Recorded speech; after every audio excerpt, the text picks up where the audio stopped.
علامہ اقبال، جنہیں شاعر مشرق اور مفکر پاکستان کے القابات دیے گئے، 9 نومبر 1877 کو سیالکوٹ میں پیدا ہوئے۔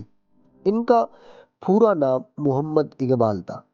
ان کے والد کا نام نور محمد تھا، جو ایک مذہبی اور سادہ انسان تھے، اور والدہ کا نام امام بی بی تھا، جو بہت نیک اور پرہیزگار خاتون تھی۔ اقبال نے ابتدائی تعلیم سیالکوٹ سے حاصل کی اور پھر لاہور کے گورنمنٹ کالج سے اپنے تعلیمی سفر کو جاری رکھا۔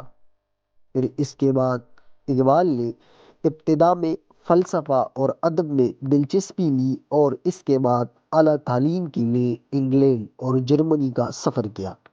انہوں نے کیمبرج یونیورسٹی سے فلسفے میں بیچلر کی ڈگری حاصل کی اور پھر جرمنی کی یونیورسٹی آف میونخ سے ڈاکٹریٹ کی ڈگری حاصل کی۔ ان کی ڈاکٹریٹ کا موضوع نظریہ خود ہی تھا، جس نے ان کی فلسفیانہ سوچ کی بنیاد رکھی۔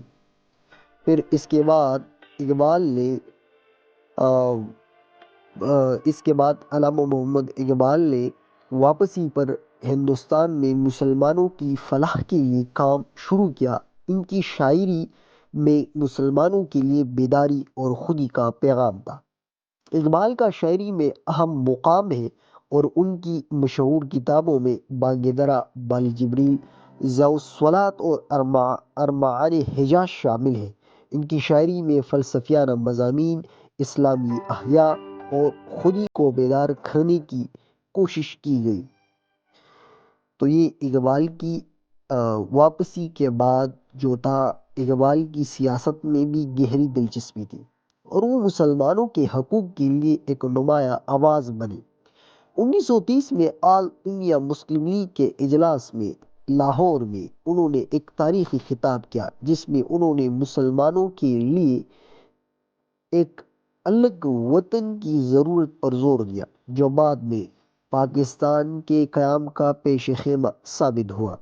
علامہ اقبال 21 اپریل 1938 کو لاہور میں وفات پا گئے اور انہیں لاہور کے سترہ باغ میں دفن کیا گیا۔ ان کی شاعری اور خیالات آج بھی دنیا بھر میں اثر انداز ہو رہے ہیں اور انہیں مسلمانوں کے عظیم مفکرین میں شمار کیا جاتا ہے۔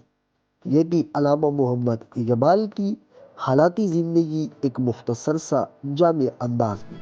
میں امید کرتا ہوں کہ آپ لوگوں کو یہ ویڈیو پسند آئی ہوگی۔ اسی طرح اور بھی اچھی اور نمایاں ویڈیو دیکھنے کے لیے آپ ہمارے اس چینل کو سبسکرائب کریں، تاکہ اردو زبان قواعد اور املا کے حوالے سے